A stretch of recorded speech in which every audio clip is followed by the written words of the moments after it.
Hi, welcome to another episode of History in 7 Facts. In this show, we'll explore some of the most interesting things that we know or not know about our own past.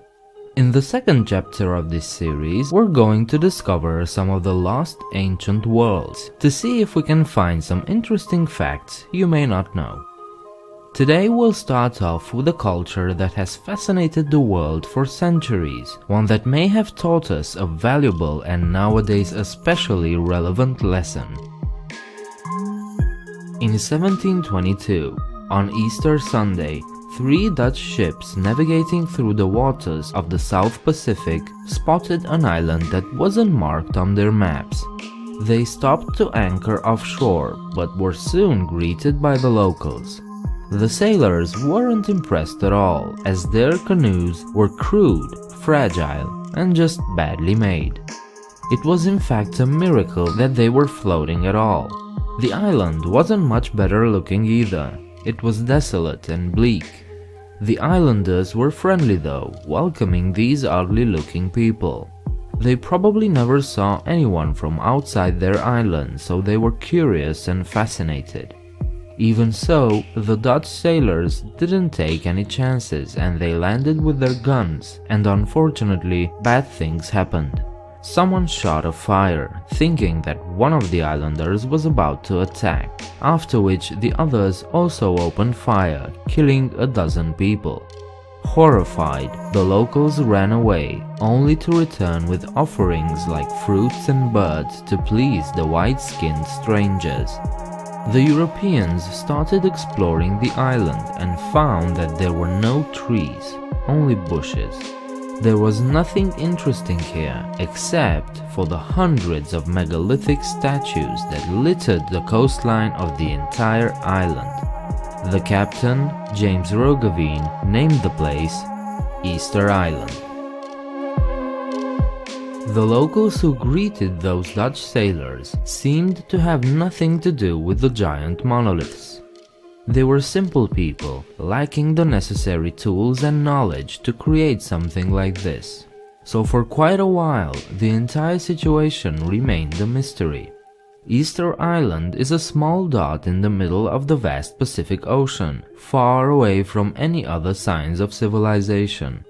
In fact, it's one of the most remote inhabited areas in the world, with the nearest inhabited island being the Pitcairn Island, some 2,075 kilometers away. Nowadays, Easter Island is part of Chile, and to this day there are 887 statues, called moai. Each monument is carved from a single block of volcanic rock, up to 10 meters high and weighing 82 tons. Many moai have been placed according to astronomical observations, such as facing the point where the sun sets on equinox. Some 100 unfinished statues still lay in the island's quarry, abandoned. For roughly 250 years, archaeologists couldn't come up with a good answer as to how such an isolated and primitive community could transport and erect the statues.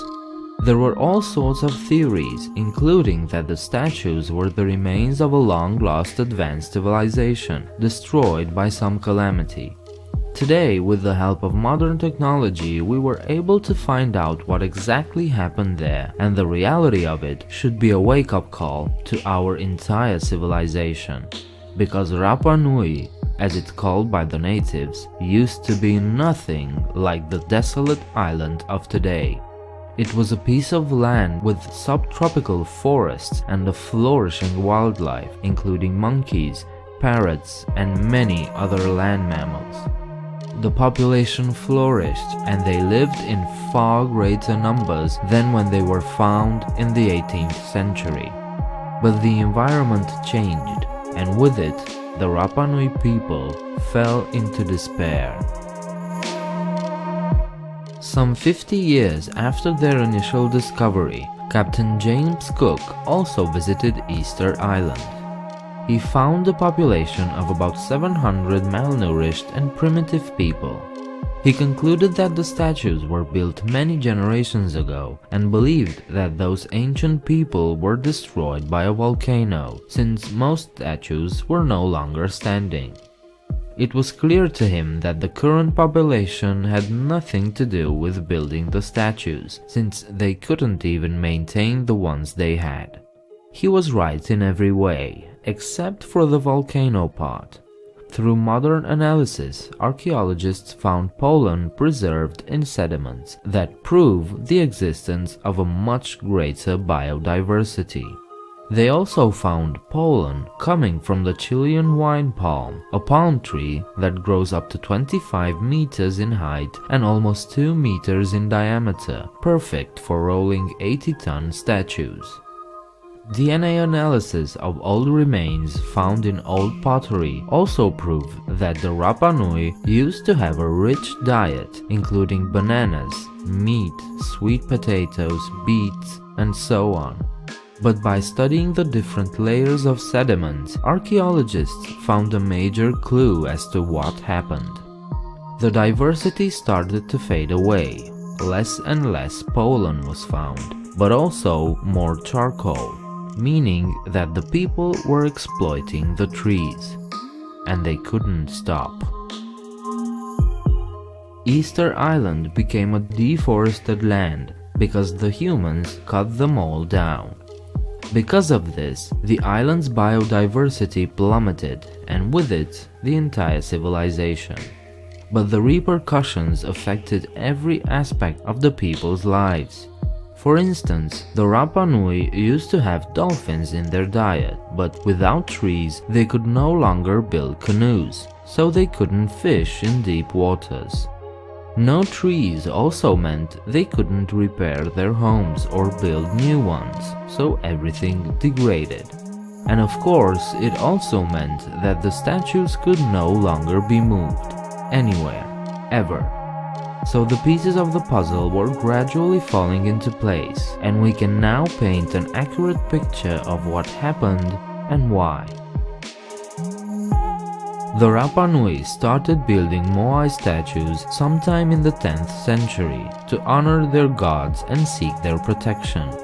The local legends still tell the tale of how the Moai were raised from the ground with mana and how the giant statues used to roam the island at night, protecting each clan that created them. It's possible that rival clans wanted to outdo each other, creating bigger and more impressive statues. But by the year 1500, no new statues were created. The island ran out of trees to move the monoliths. In this period, pollens disappear from archaeological records. Dolphin bones can no longer be found. Every single land bird, most mammals, and nearly half of the marine wildlife disappear. The population started to decline. Out of 15,000 people, only 2,000 to 3,000 survived the next centuries, but their culture and knowledge faded away, since the Rapa Nui's main preoccupation now was to survive. When the Europeans arrived though, the Rapa Nui received their last blow and were almost driven into extinction because of slave trade, but mostly due to the diseases the Europeans were carrying. By 1877, only 111 Rapa Nui were still alive, and out of them, only 36 had descendants.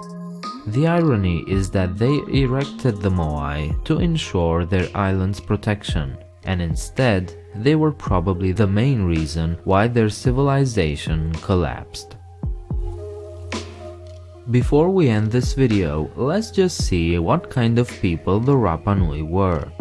By the way, their population recovered, and today there are roughly 3,500 Rapa Nui living on Easter Island. It's believed that they came from eastern Polynesia around the year 400 AD in large canoes. Their language is similar to those spoken in Hawaii, Tahiti, and even New Zealand, so the debate of whether they are Polynesian or not is pretty much settled. The first European explorers noted that the Rapa Nui were walking around mostly naked, but by the 19th century they started wearing clothes. Another interesting note is that they valued their old family jewels, but they didn't seem to create new ones, as if they forgot how to make them. And men wore hats decorated with feathers of long extinct birds, which were probably transmitted down through the generations, thus valuing their heritage. So they were not very different from other cultures from the area, which is in a way alarming. They committed what is called ecocide, the destruction of the environment on which they relied on to survive, which is basically what we, the entire human race, have been doing for the past century or so. So the logical question is, can something like this happen to all of us on a global scale? And if so, how do we prevent it from happening?